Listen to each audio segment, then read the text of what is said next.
আসসালামু আলাইকুম। আশার মিনি কিচেনে সকল বন্ধুদের স্বাগত জানিয়ে শুরু করছি। আজকে আমি নিয়ে এসেছি দুর্দান্ত স্বাদের একটি পরোটা রেসিপি। পরোটা তো আমরা অনেকভাবে খেয়ে থাকি, কিন্তু আজকে আমি বানাবো টমেটো দিয়ে পরোটা।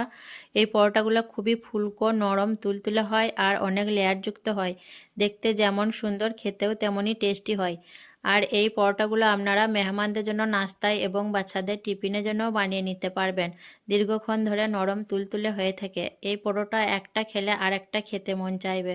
তো চলুন আজকের পরোটা রেসিপিটি দেখে নেওয়া যাক। আর যারা নতুন বন্ধু আমার ভিডিওটি দেখছেন, ভালো লাগলে অবশ্যই আমার চ্যানেলটি সাবস্ক্রাইব করে আমার পাশে থাকবেন। এখানে আমি দুটো বড় সাইজের টমেটো আগে থেকে সেদ্ধ করে ঠান্ডা করে নিয়েছি। তারপর দেখুন আমি টমেটোর খোসাগুলো ওপর থেকে ছাড়িয়ে নিচ্ছি।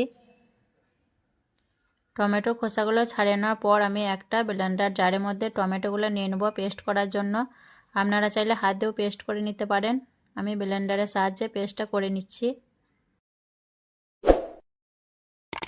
তারপর দেখুন একটা বড় বাটির মধ্যে আমি টমেটো পেস্টটা একটা ছাঁকনি দিয়ে ছেঁকে নিয়েছি। এতে করে টমেটোর যে বীজ, মোটা দানা থাকলে সেগুলো বাদ চলে যাবে।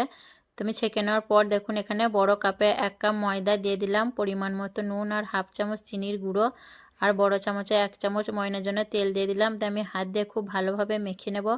আর এখানে আটার পরিমাণটা কতটা লাগবে আন্দাজে বলা যাবে না, যেহেতু ময়দাটা আগে মেখে নিতে হবে, তারপর বোঝা যাবে কতটা ময়দা লাগবে। আর এখানে পানি দেওয়ারও কোনো প্রয়োজন নেই, টমেটোর যে পানি আছে সেই পানির মধ্যেই ময়দাটা মাখা হয়ে যাবে। তো আমি মেখে নেওয়ার পর বলবো কতটা ময়দা লাগবে। তো দেখুন ময়দাটা মাখতে আমার এখানে পানি ব্যবহার করতে হয় নাই এবং আর ময়দাও লাগেনি। দুটো টমেটো পেস্টের মধ্যে আমার বড় কাপের 1 কাপ ময়দাতেই হয়ে গেছে। এখানে পানি ময়দা আর কিছুই লাগেনি। এখন আমি ডোটা খুব ভালোভাবে মথে তৈরি করে নেব।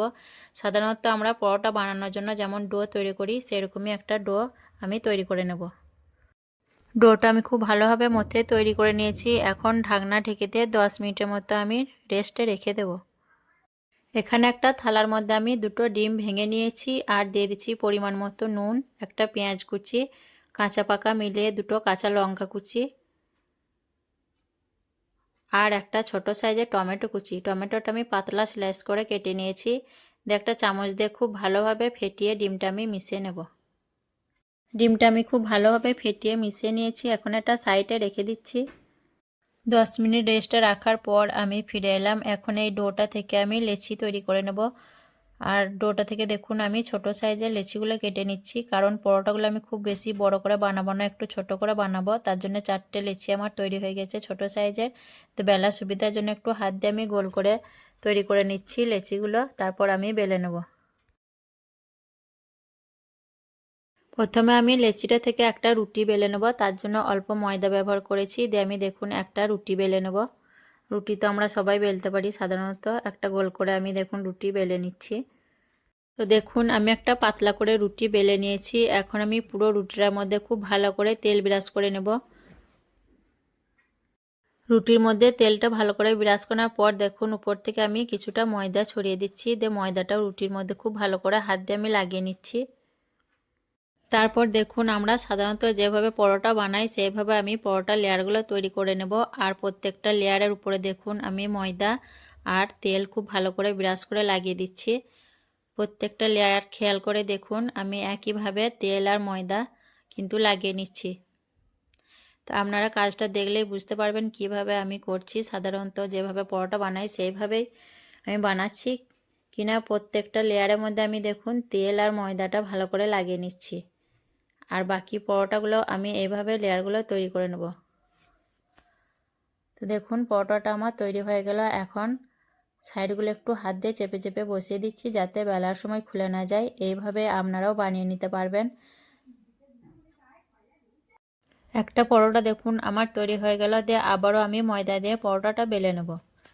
যেভাবে আমরা চারকোনা পরোটা বানাই সেভাবেই তৈরি করে নিলাম। দিয়ে দেখুন পরোটাটা আমি বেলে নিচ্ছি।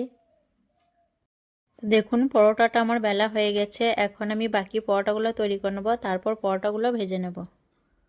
পরোটা ভাজার জন্য আমি গ্যাস অন করে তার মধ্যে একটু বেশি পরিমাণে সাদা তেল দিয়ে দিয়েছি। আর পরোটাগুলো দেখুন প্রত্যেকবার ভাজার আগে এইভাবে ডিমের মধ্যে কোট করে নিতে হবে উল্টিয়ে পাল্টিয়ে। আর তাওয়ার তেলটা আমার গরম হয়ে আসছে। এখন আমি পরোটাটা তেলের মধ্যে দিয়ে দিচ্ছি। তারপর দিয়ে দেখুন উপর থেকে আমি কিছুটা ডিমের ব্যাটারটা পরোটার মধ্যে দিয়ে দিচ্ছি। এইভাবে কিন্তু পরোটার উপরে ডিমের ব্যাটারটা দিয়ে দিলে খেতেও ভালো লাগবে আর দেখতেও ভালো লাগবে।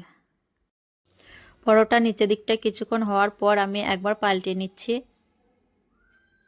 আর একটু সাবধানে পাল্টে নিতে হবে, নাহলে কিন্তু তেল ছিটিয়ে লেগে যেতে পারে। তারপর আমি এইভাবে দেখুন হাতা দিয়ে নেড়ে চেড়ে উল্টিয়ে পাল্টে পরোটাটা ভাজতে থাকবো। আর পরোটাটা দেখুন আস্তে আস্তে ফুলে উঠছে। এই পরোটাগুলো যেমনই ফুলে ওঠে তেমনই নরম হয়, খুব সুন্দর ফুলকো ফুলকো আর নরম হয় এই পরোটাগুলো। দেখতেও যেমন সুন্দর লাগে, খেতেও তেমনি খুবই ভালো লাগে, খুবই টেস্টি হয়, টক টক নুন নুন ঝাল ঝাল। তো দেখুন এইভাবে আমি পরোটাটা ভেজে নেব। আর প্রত্যেকটা পরোটা এরকম ফুলে উঠবে আর খুব নরম হবে। তো আপনারাও অবশ্যই এইভাবে একবার টমেটো দিয়ে পরোটা তৈরি করে খেয়ে দেখবেন, খুবই মজাদার হয়। তো একটা পরোটা দেখুন আমার ভাজা হয়ে গেল, এখন এটা তুলে নিচ্ছি আর বাকিগুলো এইভাবে ভেজে নেব। আর কতটা লোভনীয় হয়েছে দেখতে দেখুন। পরোটাগুলো দেখুন দেখতে কতটা লোভনীয় হয়েছে। আর আজকের এই টমেটো দিয়ে পরোটা রেসিপি কেমন লেগেছে অবশ্যই কমেন্টে জানাবেন। ভালো লাগলে লাইক করবেন, শেয়ার করবেন আর আমার চ্যানেলটি সাবস্ক্রাইব করে আমার পাশে থাকবেন।